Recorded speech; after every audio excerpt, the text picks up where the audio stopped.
Do you feel guilty if you're not productive every day? Do you ever feel you can't take a vacation from your business? Have you been taught that you need to hustle 24/7 to be successful? Do you worry about revenue and hate to say no to any new work? Well, if you answered yes to any of that, this is for you. Anna and I are going to discuss the productivity trap that many new business owners fall into and how you can avoid it.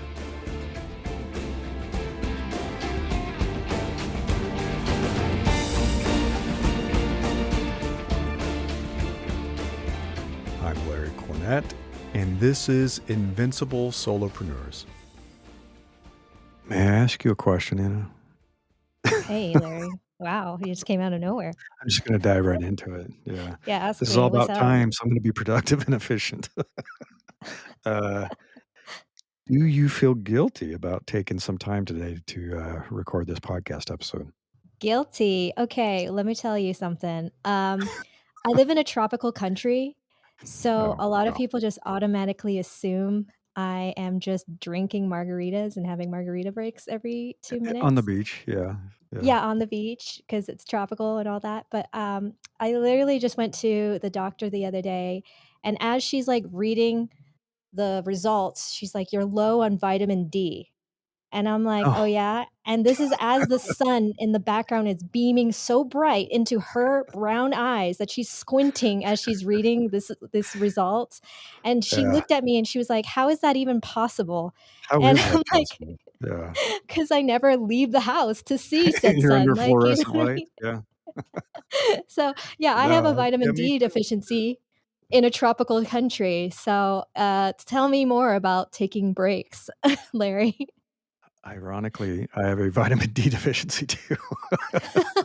But you're in Northern California, so where Yeah, the I'm in Northern sun California. It's like Scandinavia. Yeah, it's actually literally snowing right now if I look out the window. Yeah, oh, it's so there's hot. snow. It's so ridiculous how hot it is. Trying to, like, because you told me we're gonna do this on video, so I went into my closet looking for a video appropriate, like, professional shirt, and I found, like, a nice little polo one. Because I don't know There what you go. happened to all my professional clothes. I think I just threw them out during the pandemic. I So have the it's same like problem. Yeah, so it's all professional at top, but it's, yeah. like, literally board shorts at the bottom right now because I could not be bothered.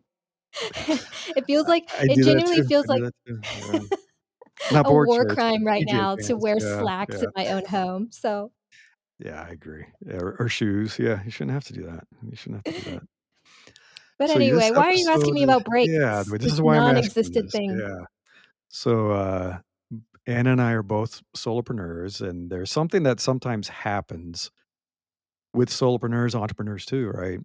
Where if you're not being productive 24/7 and hustling and working and landing new clients and networking and doing sales and always working, working, working, you start to feel guilty. And you feel guilty about taking time off or taking time away. So that's what we're going to talk about today. We've both felt this, we've both dealt with this, and I feel like we're getting on the other side of it. Hopefully, it's a big part of what Yeah, the you vitamin D do, deficiency right? says differently. Hey, I know you've been on the beach. Nice try, nice try. And I go skiing every Wednesday, so yeah, at least Okay. I fixed that. I did make a big change in my life last year because of this issue. Oh, I really? really did. Yeah, I talked about it in my newsletter maybe even before last year, um, coming out of the pandemic, because I think during the pandemic, I got into a habit of working 24/7. You know, you're Yeah. always home, you can't go out, you couldn't go to any restaurants or bars or anything anymore, so I was just, "Well, I'm home, I'm working, my office is right here in my house," and it wasn't good, it wasn't healthy. So I started adopting some habits, and I've talked about this around day theming and time blocking, where Mhm. to be efficient and productive, I kinda dedicate certain days to certain activities. So, like, Monday's my community meeting, Tuesdays, I do writing and podcasting, Wednesday, I go hiking or skiing. I take the whole day off work. I don't do any work whatsoever. I force myself not to even open my laptop, and then I do client meetings Thursday, Friday, right? So I started doing Yeah. that, and I started making time to actually be outside and get some vitamin D. Yeah. Uh and it's made a huge difference. It's made a huge difference in my life, and then the guilt has vanished too, and I have a lot of thoughts on that too, but I don't know. What have you done? Uh, You're like, "I'm still deficient in vitamin D." How are you I like dealing how with you're your you're do you even phrasing have this. guilt, Anna? Anna may not experience guilt. Oh, I coming from a very high productive Asian family, Okay, I don't okay. even know where to begin with the guilt and the shame. There we go. Okay, so you feel good. Oh, yeah. So it's funny because in Costa Rica, we have a saying called pura vida, which means pure life, and Right. everybody says it. And we use it as like, as a thank you, as a question, as a how are you? Like it's literally a filler word for everything. And my friends, because of this environment, my friends definitely helped me get out of this grind Good, thing. good. But also being type A personality, I get very frustrated by the laid backness of every single person in my life. So Oh, sure. Yeah, I can 'cause I'm like, imagine. "You guys, we can't be, like, drinking margaritas 24/7. We gotta do stuff. Let's do things." Like, I'm always, like, that person. Oh, so you're that one. It's like, "Let's go do something." Yeah. Like, I can't be sitting on the couch right now looking at our phones. Like, let's, like, I don't know, go somewhere or do something. I don't know. Sure. But Yeah, yeah, I get that. it's definitely a love-hate relationship. I'm not on, like, the other side of it because I am growing a new business. I think if I'm Mhm. in year 3 of the business, it's a lot more chill. Good. Had work-life balance in the past, because things are more stable, right? And I think we all have the ebbs and flows of Mhm. freelance solopreneurship. It, like you said, during the pandemic, you were working 24/7, but I was too, and it wasn't necessarily because um, everything was closed. It's just that there was so much opportunity for us people Mm, online sure. that we Yeah. wanted to capitalize on that, and I think it was very beneficial to doing that despite maybe the mental health sacrifice. So it as you get more, I think, into this line of work, you kind of recognize when you can put your gas off the brake or, like, put your foot off the Sure, brake or sure. whatever the Yeah. analogy is. Uh, Take your foot off the gas. yeah. Like, "I'm gonna put Don't some drive much, brakes down." please. Um, but, during the first year of freelancing or even just starting your business, like, vacation since you don't get paid for vacation or holiday, it rest feels very risky. Rest, Sure. you're Yeah, almost yeah. punished for rest, right? Um and also any kind of thought that, the moment I'm not available, I'll lose the clients or I'm not getting clients, so I Mhm. gotta, grind, grind, grind. Even when you're in that year 1, just even taking a day, 1 day off is very beneficial, but it can be hard, it can be hard. So, I know you have systems in place, to go Yeah. through that. So, I mean, the first one is, like, that fear of taking a break, right? Like, that Mhm. emotionalness to it where it's risky to take a break. How would you, I guess, address that? Yeah, I'd say when I created my first business, I was very much selling my time for money. And Yeah. so I think that's when I got into that habit of if I'm not doing something that's billable hours, it's wasted time. And I'm not making money, and who knows when the next client's gonna come through. And I wasn't doing a lot of marketing, I wasn't doing any content marketing. Had no systems in place, it was kinda seat of my pants, Mhm. just constantly kind of a feast or famine kinda thing. So I think I learned from that, that I structured my business differently this time. And I realized that you don't wanna get into that trap of selling your time for money. You Yeah. wanna sell more of your wisdom, things you know. You wanna set up things that are, like, on retainer, and there's another good example of making sure you don't feel like you're doing feast or famine. And the biggest change I think I made was I put systems in place that are always kinda doing the marketing for me. Yeah. So, like, this podcast is a good example. I write newsletters. I've been writing for 8 years or more, and I get referrals and business from stuff I wrote and published 8 years ago that I haven't touched in 8 years. So Yeah. it's doing the sales for me, and I think that helped. I realized when I'm not working, quote, I'm out hiking or skiing or whatever I'm doing, everything I've written, literally thousands of articles, they're doing the work for me. Mhm. People are reading them, they're contacting me, they're signing up for stuff. And I put systems in place so that my clients have stuff to work on when I'm not literally holding their hand or talking to them. Yeah. So I have homework and stuff they're working on, and it's like, "Okay, work through that, set up a call," and it's an automated system too. You don't have to call me to set up a call. You go through my Yep. scheduler. They book a call, and then we talk about the homework. But in the meantime, they're working on their own. They don't need me actively doing that. So I think the systems, the content marketing, all of that gave me peace of mind that there is stuff still working for me when I'm not working, when I'm sleeping, and it feels a lot better. I feel like I can take breaks now. Yeah, I relate a lot to this. I'm on my 3rd career iteration, the first being a programmer, and then I burned out from that, and then I did content marketing for the tech space. So I was still kind of, like, adjacent to the tech space, and now I'm helping people detach from work, from burnout, because after the pandemic, I just saw such an influx of people really struggling with Oh, not yeah. knowing how to stop, right? Um, and during that time, like, as you said, I have not been a programmer in over, I don't know, 10 plus years, and I still get requests every now and again to do a website or to do this, and it's kind of frustrating, and you're like, "I haven't done this in, like, forever, like, how do you still remember?" Right. How did you find me? Yeah, yeah.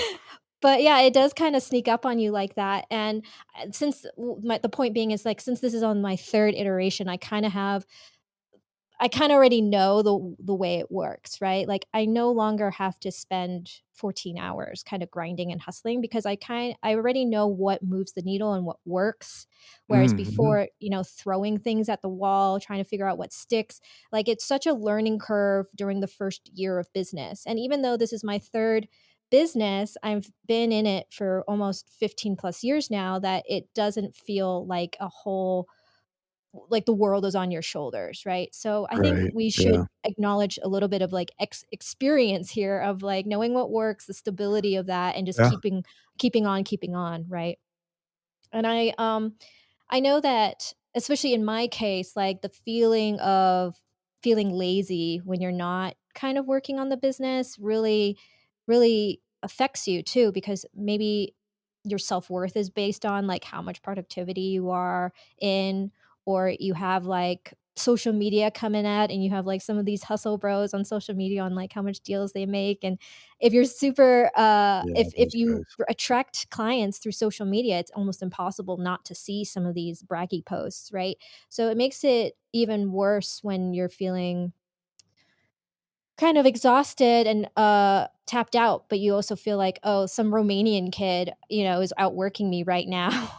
I need to keep going," right? So which is something a friend of Yeah. mine who works 14 hours has said to me. It's like, "If I take a break, some guy in, like, Bangladesh is gonna outbid me, or he's gonna do this or gonna do that," and that's true. Like, there are so many like being Mhm. online, there's are so many people who will work harder, faster for free or whatever, and might not produce the best quality, but you have to compete. Yeah. So it's just so much, I don't know, busyness and mental drain on not hustling for your clients, right? Yeah.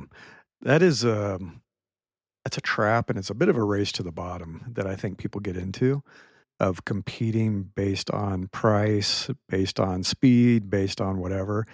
That if you are performing and behaving like a commodity that can compete with a bunch of other people, you are gonna feel that. And one Yeah. of the things I think you have to do is figure out, well, what makes me unique and different that there is no other me. There is no other solution that is exactly me. And that means, yeah, I may not be right for some people, but I'm right for others that don't want to work with someone else.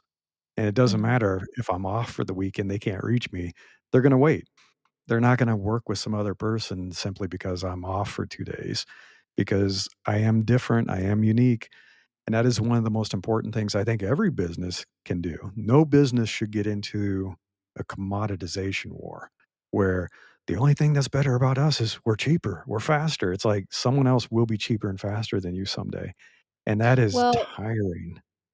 Yeah, I mean, there was a Upwork survey in 2024, so just last year, that said that 71% of employees, so this is employees, they did interview some freelancers, but they didn't make the distinction in the survey, were feeling burned out. And Oh, about I bet. 65% struggle with the increasing demands. And what was even more interesting is that 77% of the burned out people said that AI tools have Oh, decreased yeah. their productivity and added more workload in at least one way. So Wow. I can only imagine this is applying to freelancers too, who are maybe Sure. even competing against AI bots, you know, and they're also feeling the pressure of how can I compete with an obvious robotic thing that Yeah. is Yeah. going to charge $0 for what I do, right? Yeah, OpenAI just announced that they're trying to expand into creative writing. Yep. So it's like, it's gonna have creativity. And that's the thing is Yeah. that if you're trying to compete just on, like, word count and cranking stuff out, especially with AI, you are not gonna win that war as a human being. And this gets back to some stuff you've talked about in the past where it's around storytelling, Mm, where I'm gonna talk about and share my life, the experiences I've had that no one else has had, no AI has had, and if you try to fake it, it's gonna come across as non-genuine because it's not. It's me, I'm a human being who's done this and experienced this, and I have these stories to share, and these anecdotes and lessons and the wisdom from that, and that is the thing you gotta tap into is, like, what is it that makes you you? What do you have mm, that no one else has? And lean into that, and I know in the beginning of your career, you're not there, right? It's a lot yeah. of commodity stuff, just cranking out design work and doing this and that, and I was like that as an entry level designer, but then later, what made me valuable was how I think, not that I could crank out 20 mock-ups in an hour, Yeah. and that's what helped my career. Yeah, that's definitely the flip between employee mindset to expert mindset, right? Or consultant mindset. It's the ability to provide unique value, right? And not be replaced Yeah, by somebody, an intern, for example, who doesn't have those experiences. yeah, absolutely, and I think what you'll start to realize that when you do knowledge work, like we're talking about a lot of knowledge work, where it's like you're coding, you're writing, you're consulting, you're coaching, you're doing whatever, you're doing design work. Anybody who's in this field that does knowledge work knows how much creativity plays into that.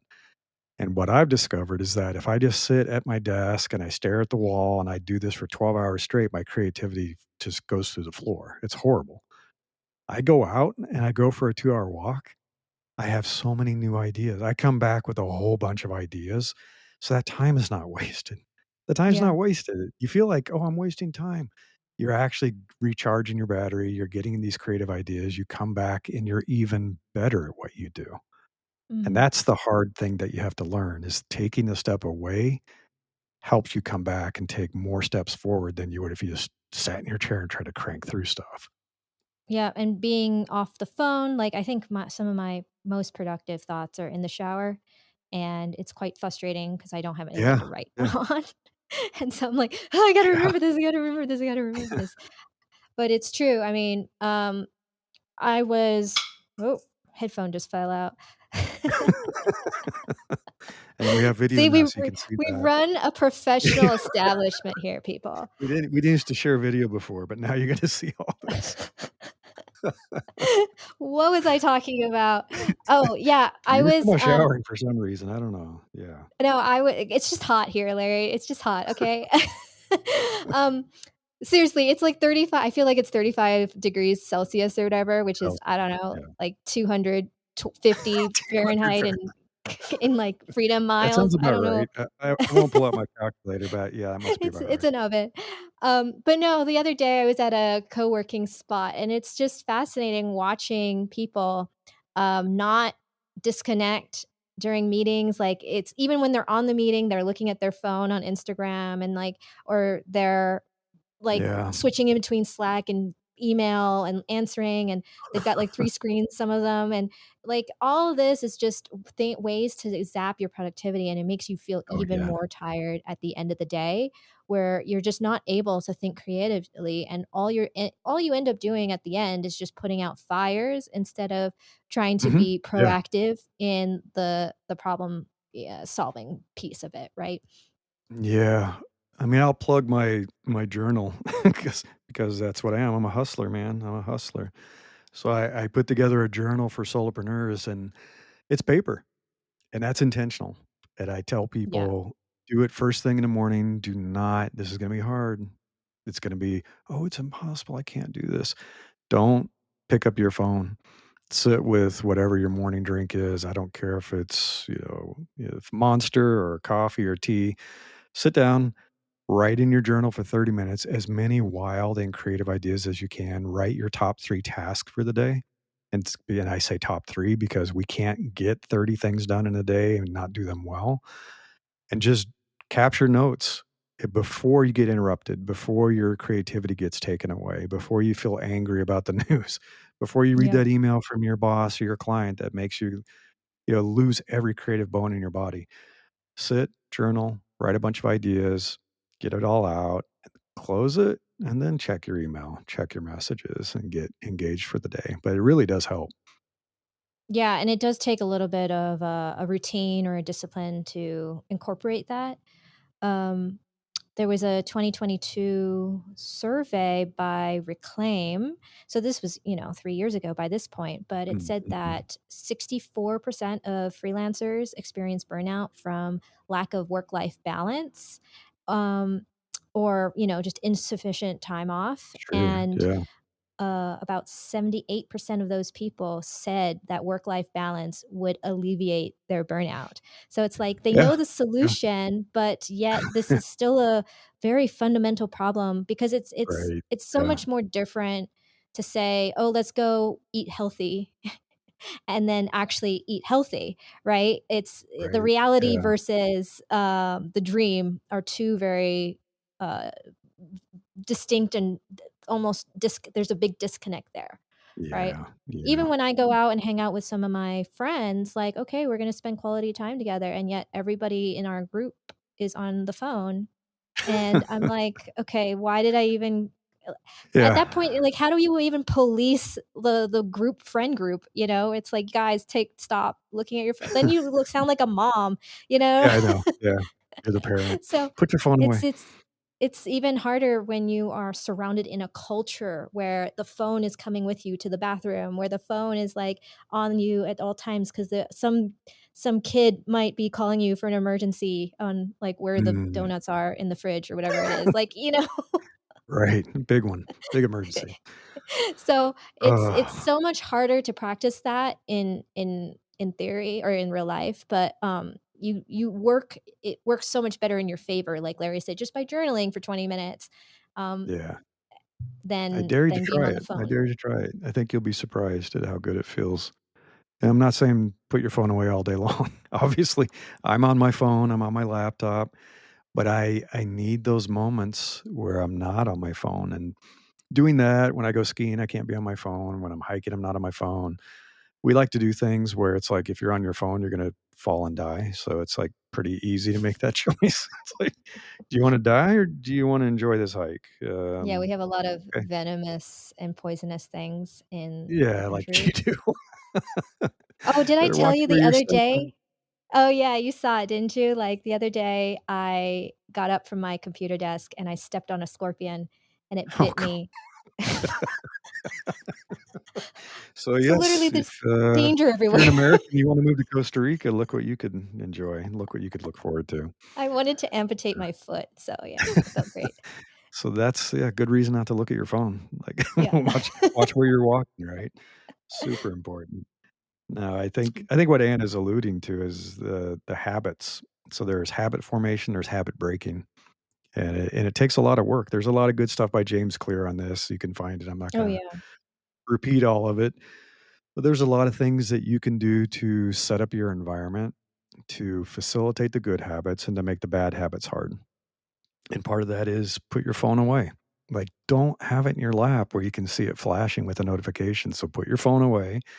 I have my journaling notebook right on the table where I drink my coffee, and so I just have to set down my coffee, I sit in the chair, and I start journaling. It's right there. I don't have to go search for it or find it.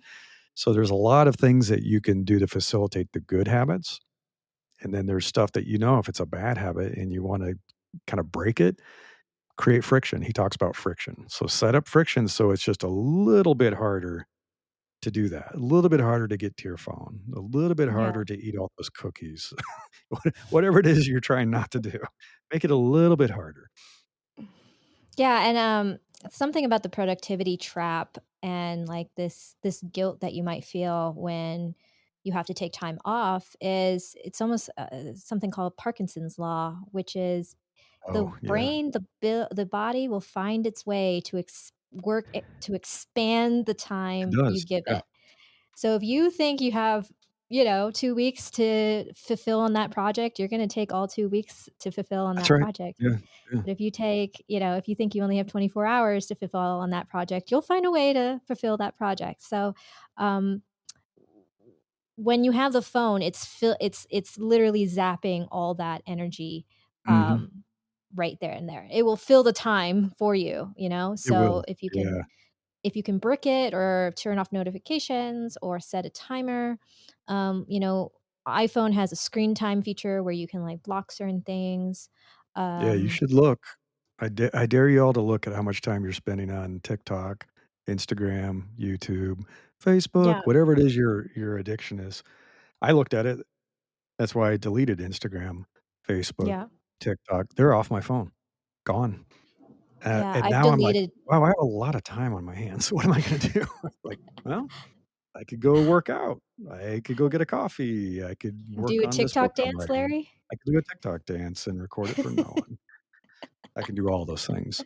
It's scary. Take a look at it, audit yourself. I felt sick. I was, like, spending 15 hours a week on Instagram and getting nothing back from that. Like, Yeah. what's the point? Why am I doing that? So I deleted it. I got rid of it. Yeah. I have another, like, study in 2021, Leapers Co. did a mental health and self-employment study on kind of, like to get a benchmark on people's mental well-being, and, 23% of the self-employed individuals that they interviewed took less than 1 week, of time off last year, Oh, and jeez. then only a third managed to take more than 20 days off in the last, 12 months. So, Wow. it's a problem That's to bad. That's bad. Yeah. it's a problem. This is not a unique problem that you might be experiencing as a new or seasoned, freelancer, if so few people are actually taking breaks, I don't know how you can really show up for not just work, but for family or for life, like, it becomes Mhm. very, um work, sleep, wake up, work, sleep, wake up, right? And Yeah, wasn't it's the not point good. of escaping the 9 Yeah, to 5 exactly. bullshit is Yeah. so that we can take margarita breaks at, like, 1 o'clock in the afternoon, you know? Well, this is the biggest thing for those of you that just recently made the shift or you're thinking about making the shift. What you're gonna discover, because I was an employee for 20 years or whatever it was, you don't need all that time. Like, we would fill the day with meetings and pointless meetings, and stuff would fill the time that we gave it. Because 'cause you're like, "I gotta be here at least 8 hours." It was more like 10 or 12. And then when you work for yourself, you initially think you need to do the same thing. You're like, "Oh, I need to spend 8 hours in my office working." It's like, "Why?" You don't have to have that pointless meeting. You don't need to collaborate with that other team that's always blocking you on stuff. You don't need to work on that project that doesn't matter. And I was talking about the pointless stuff. There's a lot of Parkinson's law. spinning the wheels that people do.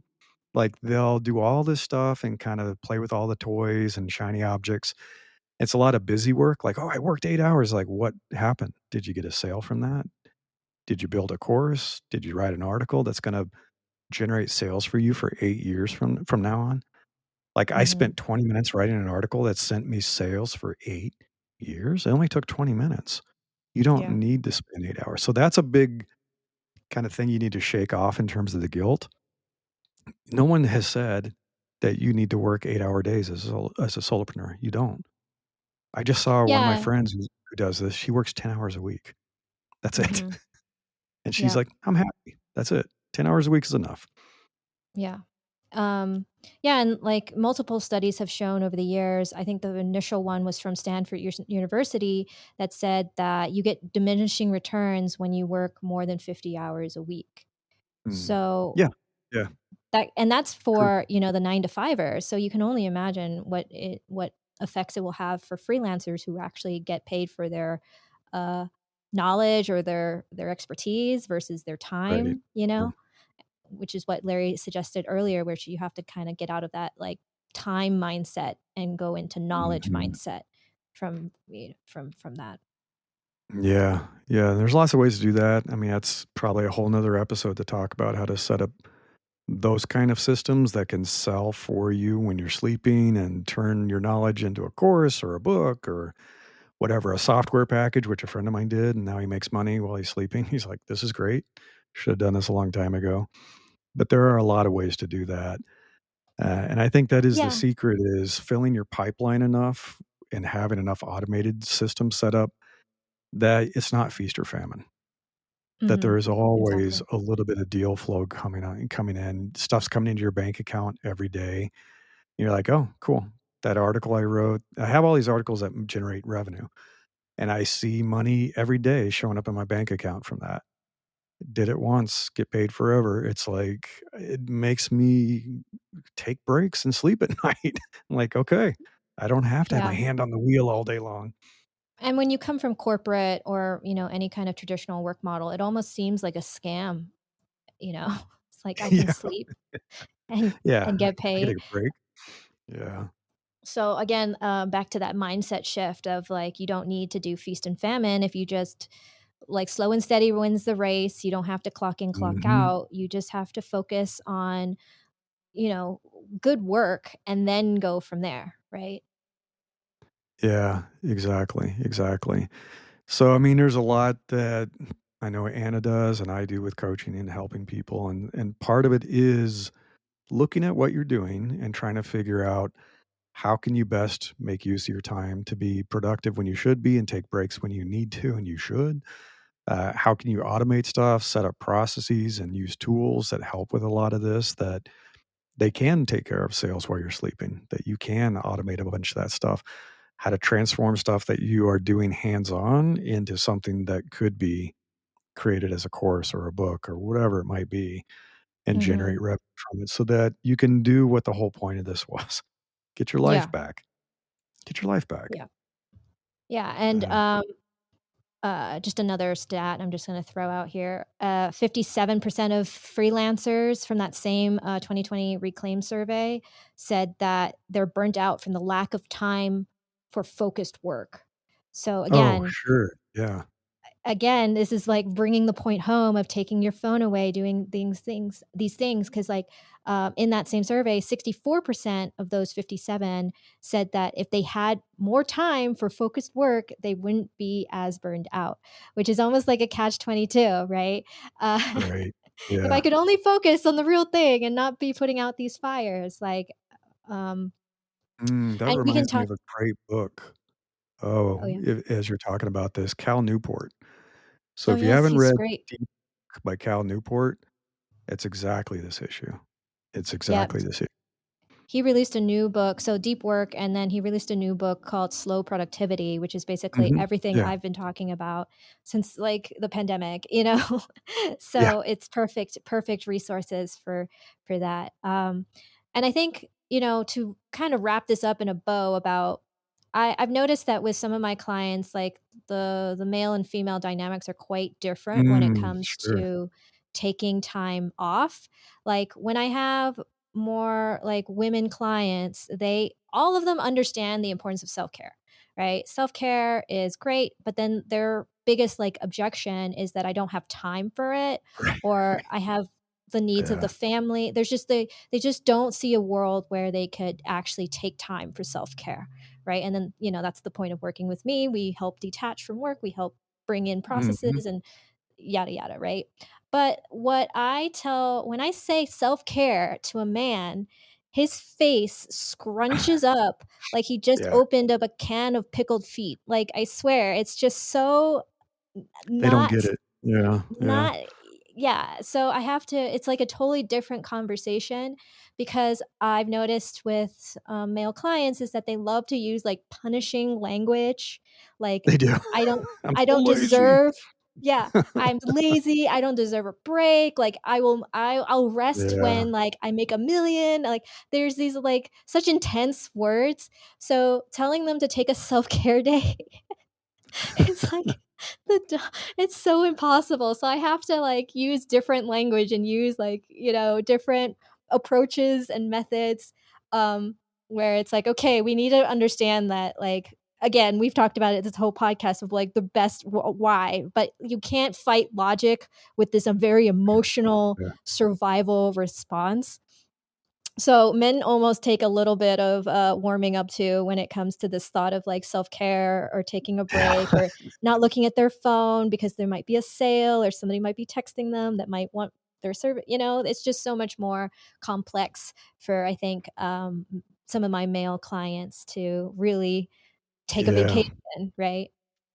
Yeah, I mean, when I was at eBay, I talked about this before. I didn't take a vacation for 4 years, Yeah.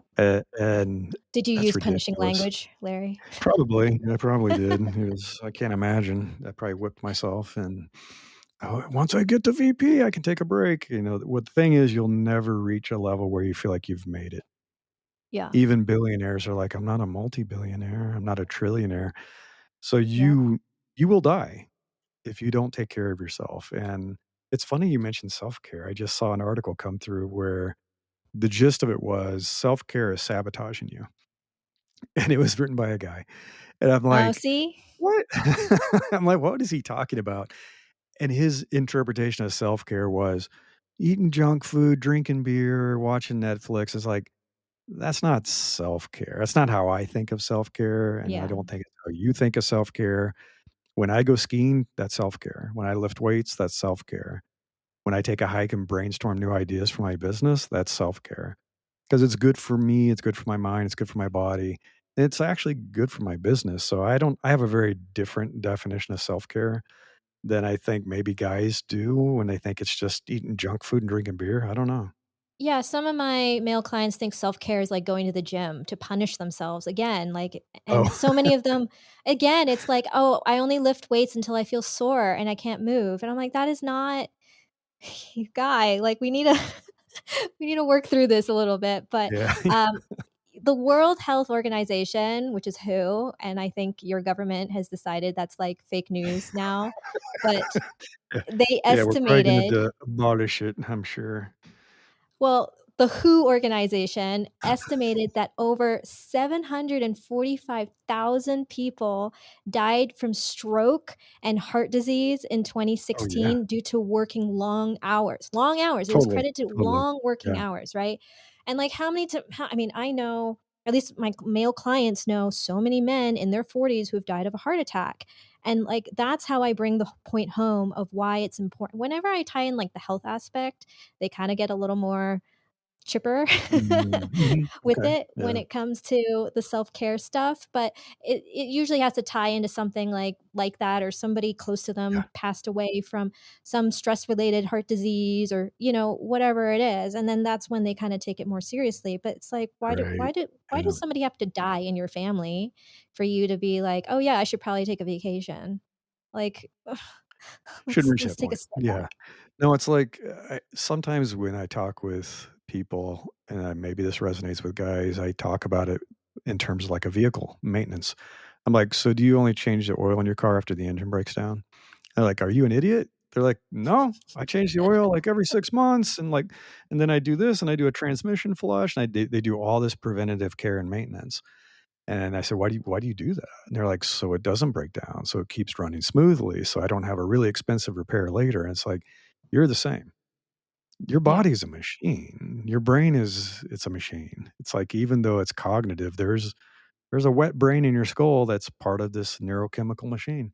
So I said, "I mhm, want you to start thinking of yourself like a car, like preventative care and maintenance. You need to yeah. take care of it or it will break down." And get some sleep, have some fun, do some creative brainstorming. It's fun and it's good for you and your business. Like, Mhm. it's okay. It's okay to do that. Yeah. All There's right. I think Wow. you need to untangle some of it. It takes more than one conversation and, like, more than one routine or process to actually, like, break some of these very, like, conditioned mindsets around this for Yeah. both men Yeah. and women. It's not necessarily either or, it's different, but, it's definitely not one podcast episode to really, like, drive No, the no, point home. no. But I'm glad we talked about it today because, even me, when I'm, in the middle of building this new business, I still take time to go to the beach or, Mhm. Yeah. I might not do it at once a week like Larry does because, there's more of a grind, but I do enjoy, taking, like a few days off every like month or so to then like go to Mexico to see my best friend or, travel a Nice. little Yeah. bit. So there's a different way to approach it. Taking one day off for some people is just like not possible, but taking 3 days off in a month from now is, like, much more manageable for some, like taking Sure. a long Yeah. weekend, Yeah. and just bit by bit process, eventually gets you to the 1 day off or 2 days off a week, right? Yeah. Yeah. One thing it's interesting because you talked about this before. It's like I was getting ready for a trip and there was a task that normally would take me a day or 2 to get done. I just had 2 hours to get it done because we were gonna fly out the next day. Lo and behold, Parkinson's law. I got it all done in 2 hours. I'm like, See? "Okay, it doesn't take 2 days. I can get it done in 2 Exactly. hours if I really have to get it done in 2 hours." So, test yourself. Do a little reward like Anna was talking about. So, pick a date, set some kinda date in the future and say, "I'm gonna take 2 days off, 3 days off," whatever it might be, a little mini vacation, and figure out the work that you need to get done that would make you feel comfortable to do that. Yeah, And get it done and see and pay attention to how quickly you can do it when there's a reward on the other side, because yeah, sometimes you have to do that. Treat yourself. Treat yourself. yeah. Well, I think that's, good enough for That's a wrap. today Yeah, yeah, that's a to good wrap. one. Yeah, now we need to take a break for the weekend, right? Yeah, Yes, absolutely. we are recording this on Friday, so YOLO, my margarita needs to be Heck yeah. mixed. So, if you want to talk with Anna or myself about this, we have show notes. If you go to newsletter.invinciblesolopreneurs.com, there'll be links for Anna's contact information, mine, of course, and you can talk with us. We're happy to have a chat with you about how you can structure things so you can have a sustainable business that lets you have a fun life too. It's important. Yeah. Detaching from work is just a puzzle piece to the bigger life picture. So, Absolutely. All right. Take care, everybody. bye. Until next time, I wish you the best of luck with building the business of your dreams.